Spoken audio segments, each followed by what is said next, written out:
ઓરસંગ સંદેશ ન્યૂઝમાં આપનું સ્વાગત છે। વિદેશી દારૂના 10 લાખના જથ્થા સાથે એક ઇસમને ઝડપી પાડતી છોટાઉદેપુર પોલીસ। ટ્રક સહિત કુલ 25 લાખ ઉપરાંતનો મુદ્દામાલ જપ્ત કરાયો।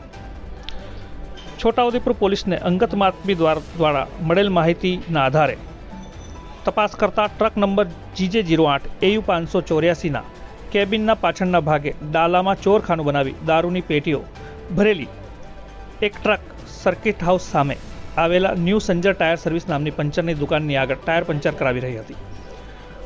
તેવા સમયે ટ્રકની તપાસ કરતા ટ્રક ડ્રાઈવર સુલેમાન સુખી રહેવાસી ગોધરાને ઝડપી પાડ્યો હતો અને ટ્રકની તપાસ કરતા ચોરખાનામાં વિદેશી દારૂના પ્લાસ્ટિકના ક્વાટરિયા, પતરાના ટીન, બિયર તથા પ્લાસ્ટિકના હોલ મળી કુલ 226 પેટી તથા કુલ બોટલ નંગ 8,544 જેની કિંમત 10,02,480 તથા ટ્રક જેની કિંમત 15 લાખ સાથે આરોપીની અંગ ઝડતીમાંથી ઝડપાયેલ મોબાઈલ અને રોકડ રકમ મળી કુલ 25,09,510ના મુદ્દામાલને ઝડપી પાડી કાયદેસરની કાર્યવાહી હાથ ધરવામાં આવી છે।